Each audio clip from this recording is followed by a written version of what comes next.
into the online broadcast network, AFTERBUZZ TV. Over 20 million weekly downloads in over 150 countries, and your number one source for after-show entertainment.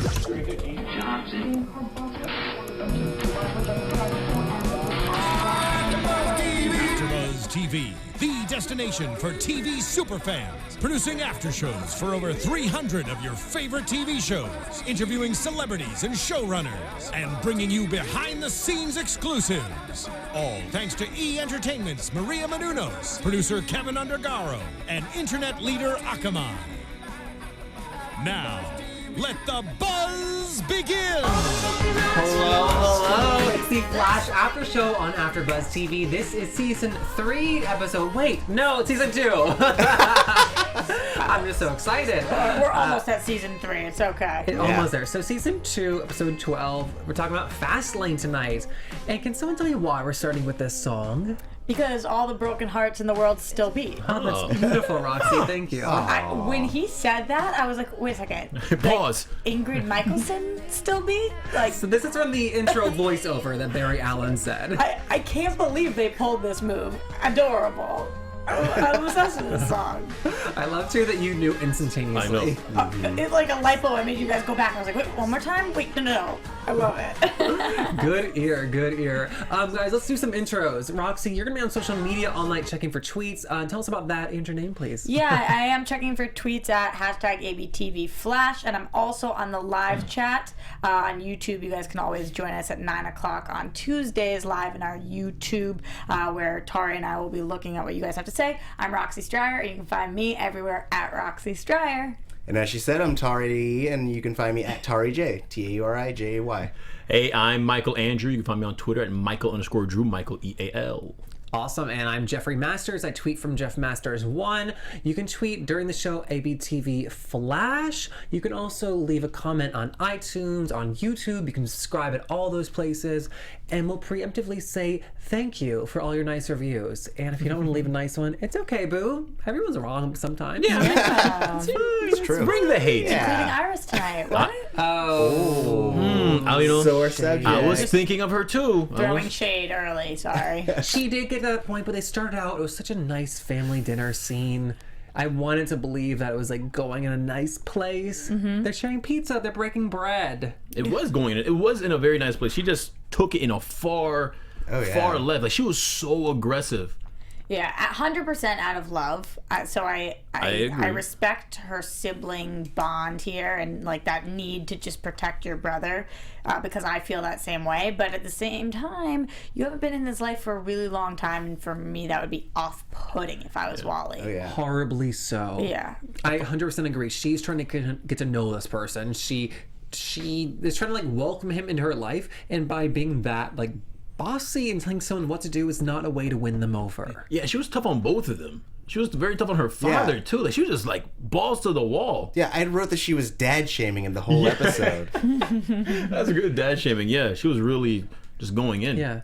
I will say though, we have seen like parts of Iris at certain parts of the season. It's like smaller and larger. Her role grows, so it's really a fairly Iris-centered episode, and that was great to see. We love Candace Patton. Yeah, absolutely. I just thought it was really interesting that this show took such a strong side between them.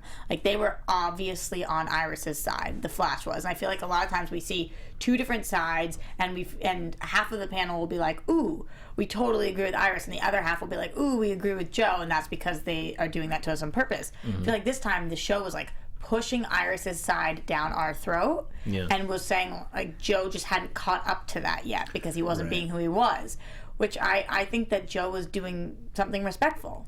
Yeah, I agree with you. I was with Joe the whole episode. It wasn't until the end of the episode that I said to myself, like, okay, I guess it worked out in the end, but that's because it ended that way. But she was just there's like no tactic to what she was doing. It was like a blunt object, just like beating something down. Yeah, I mean, though, you could assess, or I guess you could say that that's because she is this reporter. So that's how they get their stories. That's how they make things happen. Is essentially beating a thing, getting all the research, putting the facts ahead in front of you so that you understand their point of view. Oh, yeah, okay. That's so I mean, that's that would be the argument. That's not that I didn't look at it like that at all. But that's a very no. But I see that side. That's a good point. You know, I think I disagree with you, Roxy, about them pushing her side. While that was yeah, they were pushing it like from her opinion. The way she was doing it was so, like you said, off-putting that I really didn't feel that I was like completely on her side. By the time we got to the end, though, it was Joe conceding to what Iris had told him to do. Like, you know what, this isn't me. So if in the final moments, Joe was like, listen, Wally, I don't want to jump down your throat. I know this is still new, but I want to be a father to you. Will you let me do that? It would have been another thing. But him standing there being like, I'm not your friend, I'm your dad. When just last week we had, I know you don't think of me as your dad yet, so let's take this slow and I'll be your friend kind of thing. Which is the more plausible like response. Yeah. Right. So I think the writing was so strong in that moment that it did kind of sway me because, or maybe it's Jesse's performance was so good that I was like, oh, okay, I'm actually kind of turning here. Yeah. But it was tough for me. It was tough. Yeah. I mean, I was conflicted the whole time because, again, like I never want to tell somebody what to do, and yet this is a like literally life-threatening thing. Right. A lot of people in the chat, I guess it's polarizing about Iris. Hydro says Iris was awesome tonight, in my opinion. Somebody else earlier said, guys, that's just how Iris is, which is true. That is true to Iris's form. But then there are people also who think good guy said she was too aggressive. So I never think we were questioning her intentions, only how it would actually come across to somebody new in your life. I think a lot of it is the way last week's episode ended. It ended with, Iris being so lovey-dovey and trying to ease in while like, hey, we're here together. You should go see your mom. And it's slowly, everything's going so good. And when this episode starts off, they seem to be on the same page. And she just goes right to possibly annihilating their relationship all over again. Right. And we should say they ended with like not a nice moment, but they ended with like the mother like potentially dying. Last episode at the very end, they're going to the hospital. And this episode we were predicting would like open up at like the funeral and it's like raining, and they kind of like glossed over that. They like just mentioned on their scene that she died. Yeah. Yeah. The funeral would have been a nice opening. We didn't even get to see those closing moments with her either. It was a little strange. I don't know that I needed to like see it just because like we're smart as the audience. I needed somebody to like make it maybe a little bit more clear. Right. I mean, you guys saw I had to pause the show and be like, did she die? Yeah. And you guys were like, yeah, did you miss that? Like, I feel like I blinked and she was dead. And it was like a throwaway line. Yeah. So that was tough for me. But again, the tougher part was I'm a big fan of tiptoeing into somebody's life, not like knocking down the door and barging in. So I did feel a little overwhelmed for Wally here. Okay. Yeah, but also like from like the dad's perspective, he doesn't want to push him away. He doesn't want to lose him by doing anything too aggressive, and he could lose him when he like crashes his car. Right. Yeah. Hindsight's 20/20, and if they hadn't showed up, then we know Wally would have died. Yeah. Well, yeah. I mean, you could look at it like Iris was just right. Yeah. I mean, even though she was blunt, she was really right. Like, she saw everything she was getting mad at him about. It all came to fruition. That's what I'm So, saying. I mean, by the end of the episode, how can we really be that pissed? Because he would have been dead. I know, that's the thing. Yeah, that's like by the end of the episode, I was like, oh, I was so like 3/4 of the episode, I was just so kind of anti Iris's approach, specifically when she went to the head guy when she showed up at the car race. Well, that part I kind of thought was cool. But she went right in, like no fear. She didn't bring her cop father with her. She didn't even bring up that her father was a cop. She just went in there. I hated that part. Really? Yeah. Tell me why. It just felt so like on the nose, and I just feel like this is like the ringleader of the stuff. What did she expect the outcome to be and his reaction to be? Like, okay, absolutely, I'll walk away.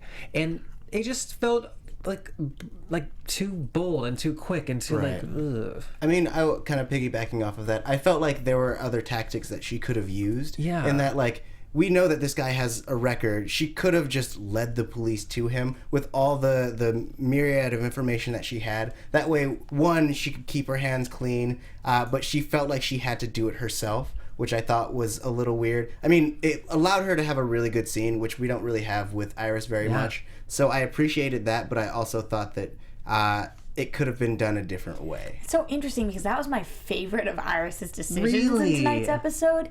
Yeah, not that you guys don't, but I love watching kick butt women on TV that are like, I don't need a man.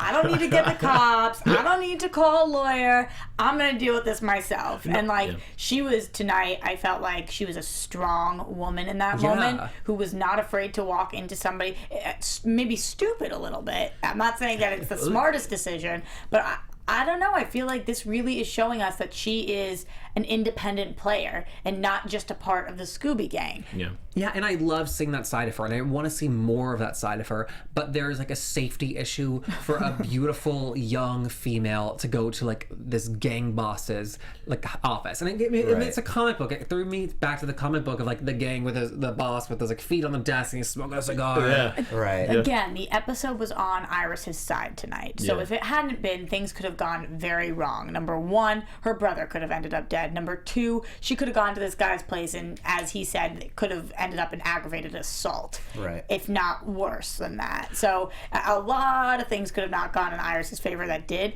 Not the smartest decisions, but I really liked watching that one. Did you like watching her transformation when she had her little like new look? Loved. Oh my gosh. She looked good. Oh, yeah.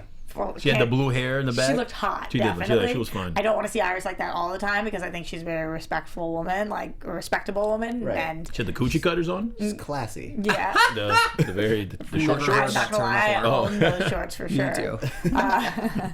We just lend them back and forth to each other, probably. Yeah. I'm wearing them under the table, I've seen actually. them. You can see them now. I love it. But I thought that it was cool to see a different side of her. Because Candace Patton is so hot. She's got this rockin' bod, and usually she's in a shirt with heavy jewelry, with a big jacket on, and pants like you can't always see. And tonight it was like, ooh, damn, girl. I liked that. Yeah. Yeah. I just Co-sign. said though, and then when her and Joe went back to the racetrack for the second time, they just looked like a cop and a journalist. She had a long coat on. He was wearing black and white. She wasn't messing Yeah. around anymore. Yeah. Just I business. was like, okay, we get it. We're gonna get to that in a second. But then, so Wells and the stealing of the Speed Force was another massive storyline for this episode. Yeah. Did you expect it to happen, and did it happen that quickly? I feel so bad for him. Did I expect him to admit to this? No. Especially not by the end of tonight's episode. Am I happy he did? Absolutely. And that's what's making this pull at my heartstrings because of how quickly he copped up to what he did. Yes, he did it, but he didn't do it 2, 3, 4, 5 times. He did it once and then was like, oh my God, somebody's getting hurt. I'm totally whipping out. I can't. Like, I feel like I would have done maybe the same thing. Yeah, I think we all would be. I can say we might have all done the same thing, right? I mean, in his. Speak for yourself. I mean, okay, Yeah. I agree with Yes, Roxy. like, Don't when you he I'm was know sorry. who I am, Yeah. where I've come from. Yeah, but I agree. Like I really like the scenes with Wells and Barry and how you saw it pulling at Wells. Like he didn't really want to do this, and I liked how they were showing that Barry, he was kind of reliving his old moments with the old Wells. Yeah. And I really, really enjoyed that. I thought that they did a good job in showing that. And like Roxy just said, I like that this wasn't being dragged on for the next few episodes. It ended with him just coming out like, yeah, I'm stealing your stuff, dude. Yeah. And boom, right to Earth. Now we're gonna move on. I agree. I think that scene was so nice until Wells like freaked out. Yeah. But if I were to psychoanalyze Barry, which is why we're here, I would say that because his father was like locked up for so long, he's like constantly looking for like the father figure in his life. Yeah. And he found it in Joe, but like, psychologically can't accept that. So he got a little bit in Harrison Wells, who's mentoring him. That didn't go well. And now he's like, that was kind of nice. Like if you want to like take those shoes over, like I could be down. And just like it's nice. And to I think he watch. respects him in a different way than he respects Joe. Like, Joe is this cop who's been amazing, but now we've got Wells who's a scientist. It feeds a different part of his brain. Yeah, Yeah. and this Wells is a father. He knows how to slide into that relationship. And I think it's nice to see that loyalty that he has to Jesse, even though his motives aren't always great. Yeah. One of my favorite tweets to us about this was from @VernsView, who said, the hypocrisy when Joe punching Harry, but Harry was doing it for his kid. And I thought that was true. He was being so hypocritical. In that moment, Joe sucks him, but that's why I loved what we finally got to with Barry, when Barry's like, guys, team, like, what are you guys thinking right now? Yeah. I don't think Joe.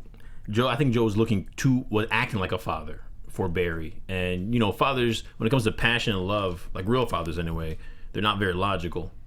And I think he just went in pure, like, Mom, my son, I got to protect my son. And he just ran up and just clocked him out of anger.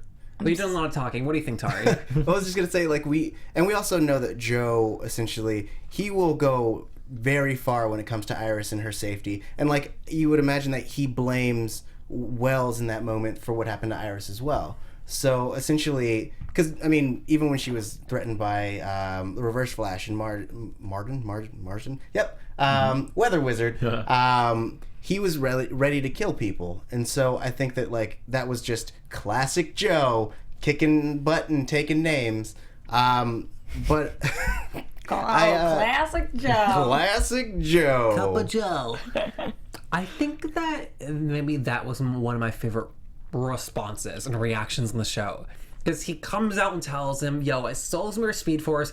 Everyone's angry as they should be. It also was a shocker, I think, for the audience to see. We didn't expect Harrison to come out like that.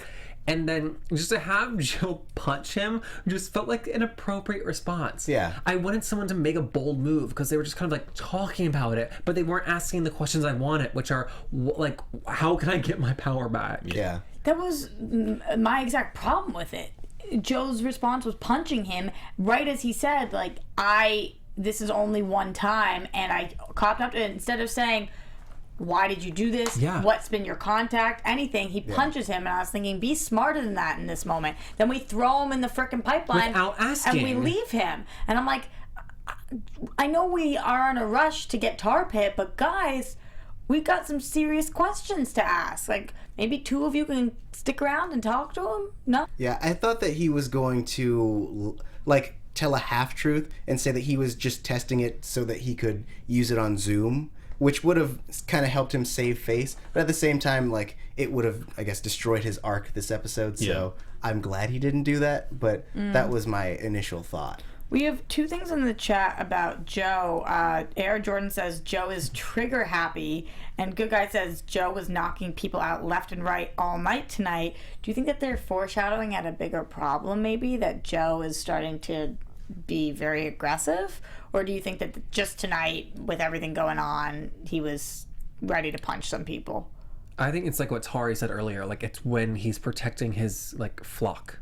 Okay. Right. Which is why he should, I feel, understand what Harry's doing. But that's like the kid on the playground. Like when your kid punches another kid, it's like, well, your kid provoked my kid. Yeah. You know, you always protect your kid and they're always right. Right. More or less. What do you think, Roxy? I was just really, really happy that we got Barry's speech where he was like, guys, we're doing this. We're helping him. We're not sending him back there by himself. I loved that. I loved that he is good enough. And I think because he isn't a father yet, because he's looking at Joe as his father figure, but also looking at Wells as a father that's important in his life, I think he's in the place where he can say, you would do the same thing, Joe. Look at what he's doing. Guys, we would all do the same thing. And one of the things, I've talked about this before, one of the things that I think this show is guilty of is they set something up and then they do the exact opposite. And while that's interesting because it's a surprise, they do it so much that they're setting something up, and as a viewer, we've caught on to the fact of like, oh, that's not going to come to fruition.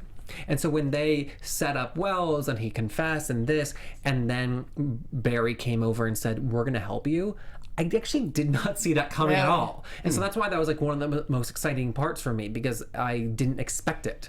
You thought they would just send him back. Yeah, no, I don't think they'd send him back. I thought they'd like sit on it and like leave him in like prison for a couple days. Right. You know, there's no rush to make these choices. It's an exciting way for us to get over to Earth too. It's really cool that that's where we're going to Earth too. Yeah. That was such a cool ending when they said that. Mm-hmm. My hands rose up.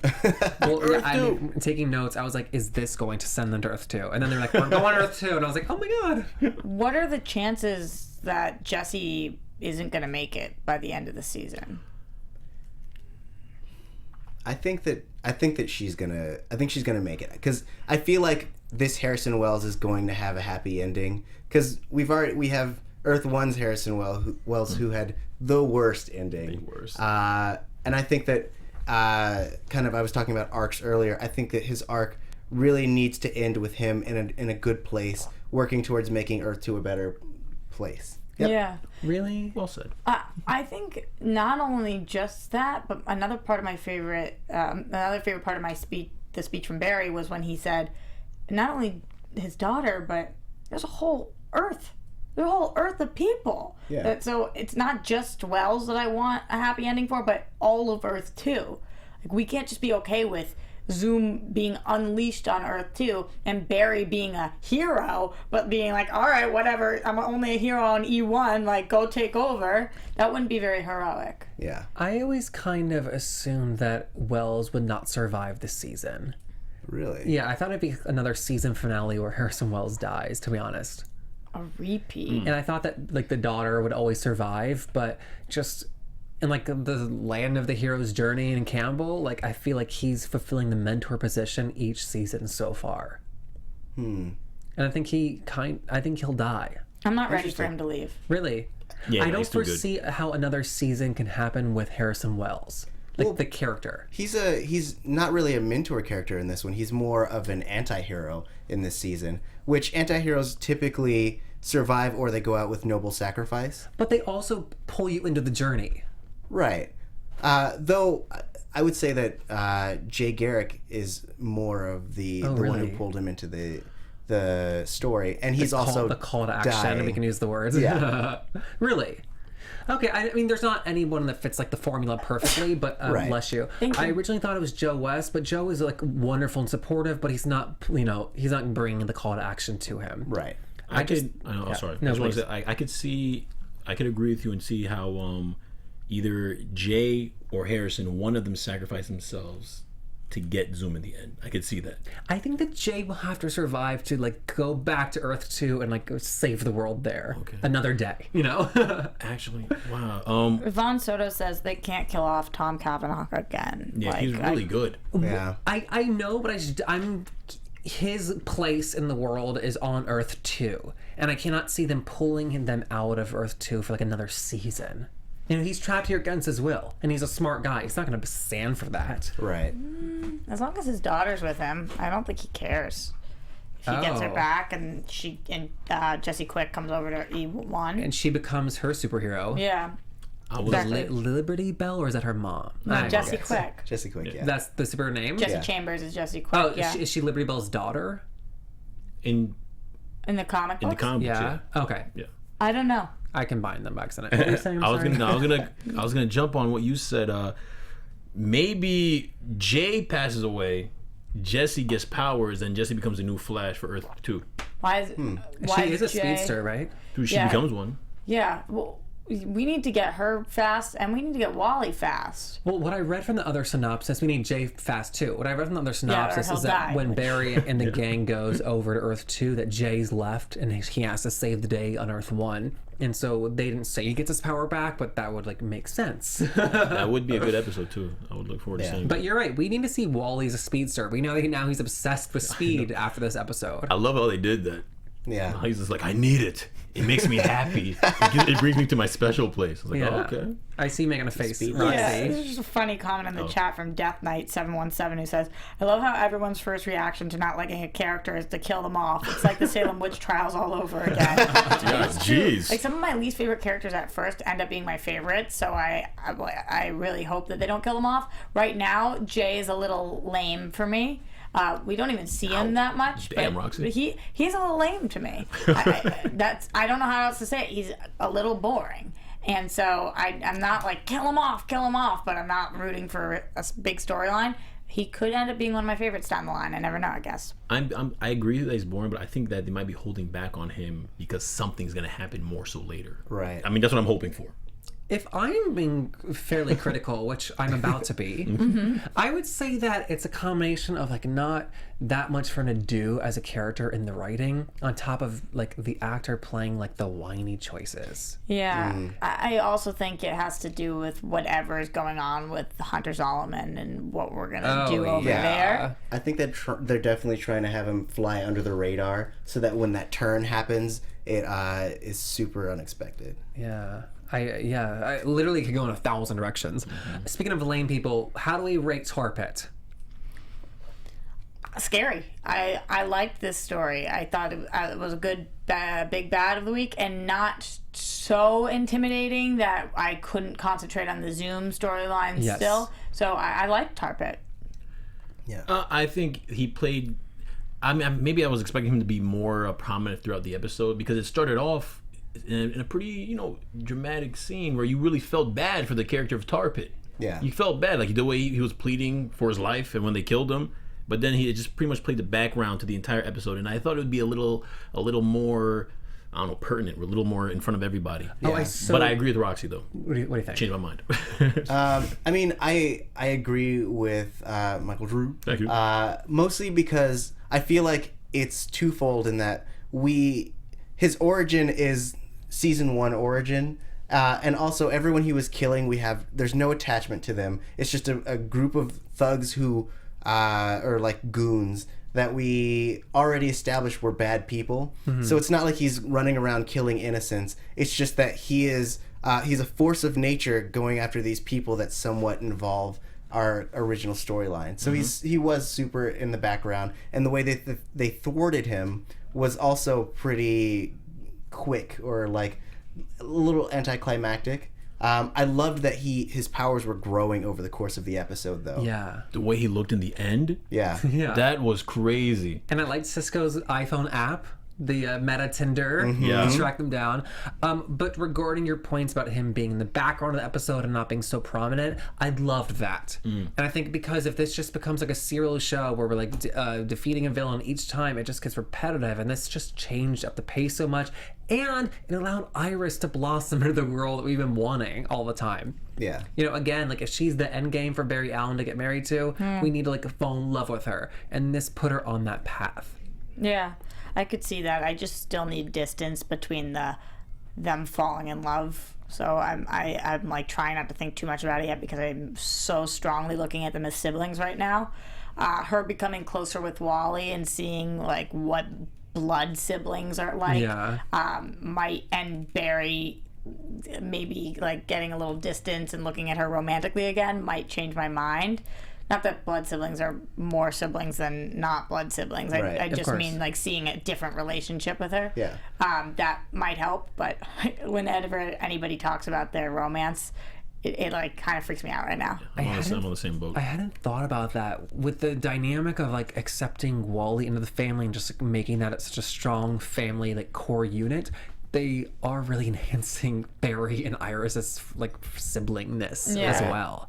It just like it's a little incestual. That's a byproduct I don't think they like planned on. Yeah. It's happening. I don't think that they're like endgame anymore. Really? I don't. In the same way, You saw the newspaper. I saw, but time is a wibbly wobbly, timey wimey. It fluctuates. Things change, especially with the amount of times that Barry has time traveled at this point. Yeah. I feel like whatever we saw in that probable future, if anyone is watching, Legends of Tomorrow, you know that Gideon gives projections. She isn't necessarily exact. Right. So things are always in flux. Until they're set in stone. Right. So I think that like originally, yes, she's supposed to be the end pairing, but I think that they've grown beyond that in the same way that they've done that in Arrow with Canary or Black Canary and Oliver. You don't think that they're like seasons down the road going to find a way to bring them back? Nah, man. Really, I'm surprised. But I understand. I cannot see them getting together now, obviously. Right. And what comes to mind is just like Joe West. He's the father to both, and these are both his children, and that is a weird dynamic when you like your quote unquote children pair up. But if he were to die, I can't see that like helping the situation either. Yeah. It becomes like then like the last memory of like our father, and like this is my brother, this is my sister. So I've no idea if they're still planning that, if plans change. Rosie Bloom says, I think they're still endgame. They're just trying to build it up slowly. I'd be okay with that. Just ease me in nice and slow. Don't do that Iris thing where 1 second you're doing one thing and then the next you're all in. Like, just be a little slow with me. Like, take your time. Yeah. Yeah. I can see that. Take your time. Slow down. The episode's called Fast Lane, Roxy. Yeah. Yeah. Okay. But there's so many people in here that are saying they're far from siblings, which I think it's almost rude to say also because they've referred to each other as brother and sister. Like, if you find somebody to be your sibling, who am I to say that they're not your sibling because they're not your blood? And more than ever, Joe West is calling this is my son. I know. Right. I know. And even when Wally was there, they kept referencing Barry. Like, oh, Barry wanted to be an astronaut. You know, her brother. The other one I raised. Yeah. My sister and brother right there. Anyway. I think that they're going to find a way to come back. I think it's a bait and switch. It's a bait and switch. They're gonna bring in Wally. So they brought in Wally. He's the brother. So just so they can push out Barry, like Roxy was saying. So then maybe Barry can be more. Hey, I'm just a friend. I'm just a really good friend. But Joe's never gonna let go of their relationship, which would be necessary for like them to stop being see each other as siblings. There needs to be an episode where they talk to Joe. Like, Joe, listen. I don't know. We gotta so back to this episode and like the glass moment where it hits and he's not fast enough to get there. Yes. I liked it. I liked her reaction of like, why is this happening? Yeah, the same reason I liked when Barry lost all of his powers for that moment where he feels vulnerable again. It is great to see that he always has room to grow, and especially now where he realized he was losing that speed. I thought that was a good moment. I'm really glad that Iris made it through. It looked like she wouldn't based off that shard of glass to her heart. No, I think it was like a little bit above it, like a collarbone action maybe. Yeah. But I needed them to say like specifically like she'll be okay in like 36 hours. Oh, I guess they did say that. So I got what I wanted. It was a nice moment though that her and Wally shared about like sharing the mother memories. I think that's a nice way to continue them bonding. Like, you know, you weren't here, but like when mom turned 40, we did this and da. That's good. I was really digging the Wally and sister and father scenes. I like the scene where the part where right before that, Joe told Wally, you know, pretty much, I'm your father, I'm not your friend, I'm your father. Yeah. And it just looked like is what Wally wanted to hear. Yeah. Yeah, Wally is is killing it, guys. Oh, He's I love him. so good. I love him. See, like everything he does, there's so much subtlety and layers to everything. It's guys, I just want to watch him forever. Me too. Just doing stuff, eating a sandwich. Amazing. Yeah. That boy's got skills. Yeah, he's freaking awesome, and I want to keep watching him grow and see how he works and get him on this team so he can start helping out. I want him to be part of the Scooby Gang. I'm ready. I'm ready for him to be a speedster and him to be and Barry to be zooming off together.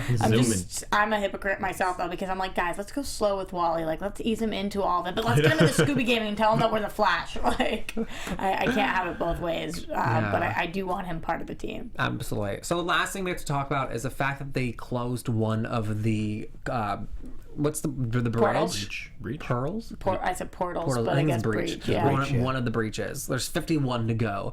That can't be their like goal to close them all. Well, now they don't want to close them all. They want to go to Earth too. But after that, Yeah.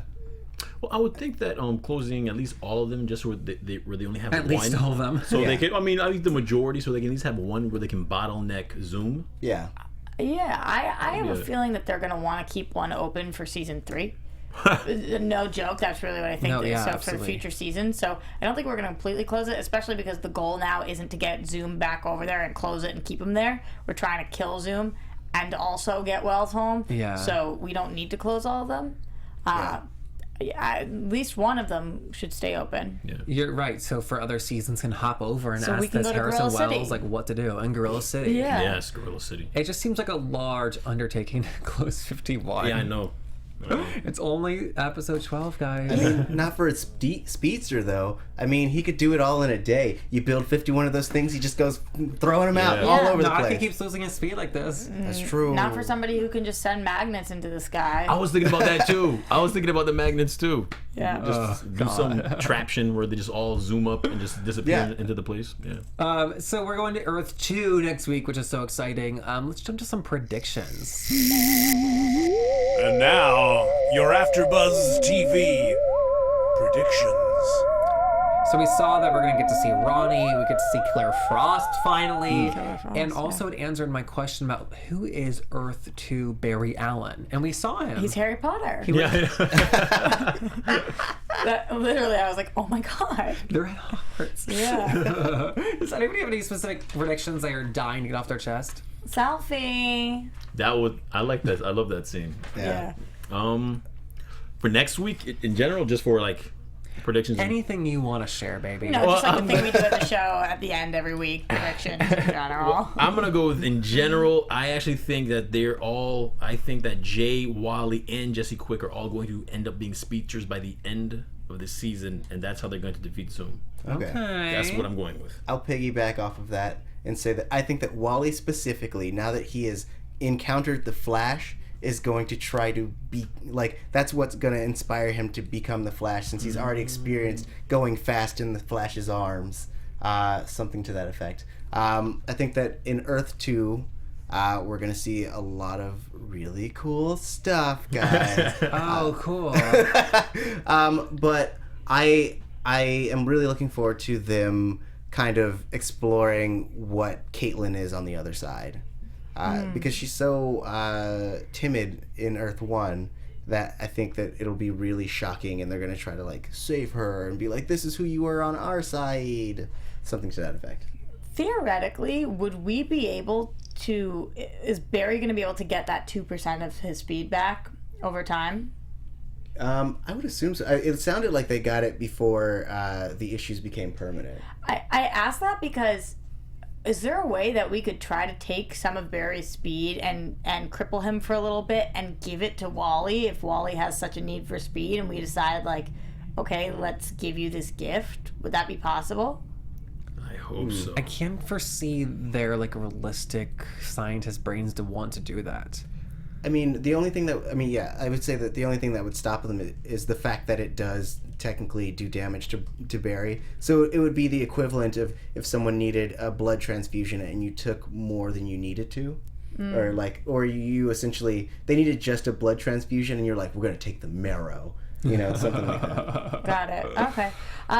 I just wanted to give a quick shout out to the 2 Arrow references because I know that people in the chat, I'm sure, are talking about them. Number 1, the Felicity Smoke line had me almost in tears. That was hysterical. Sorry, Cisco, but she's just always going to be a better hacker than you are. And then on the radio, the Oliver Queen mayoral campaign update. I thought that was a really cute way to tie it in. So I love that they're keeping these universes the same and that we're always getting that crossover. Really cool. Absolutely. Yeah, and just my prediction is kind of what you were talking about earlier. Like, they'll keep some breaches open, and just as we cross over to the Arrow and Legend Tomorrow eventually, I think we're going to be crossing over into Earth 2 to pick up some, like, science that we haven't invented yet, to, like, hurry things along. That's the future of the series on the whole, though. Guys, this was so much fun. Let's say goodbye. Tell us what your name is, again, just to remind us, and then where you tweet from. I'm tweet from Jeff Masters 1. Name's Jeffrey Masters. Michael Andrew, you can find me on Twitter, Michael_Drew, Michael EAL. Tauri J. Miller, you can find me on Twitter at Tauri J, TAURIJAY. And I'm Roxy Striar. You can find me at Roxy Striar. And if you missed it this time, make sure you're live with us in the chat Tuesdays 9 p.m. on YouTube. Cool. Thank you, guys. Good night. From executive producers Maria Menounos, Kevin Undergaro, Phil Svitek, and the entire AfterBuzz TV staff, we would like to thank you for listening to the AfterBuzz TV network. To watch or listen to other after shows and post comments or questions, be sure to visit AfterBuzzTV.com.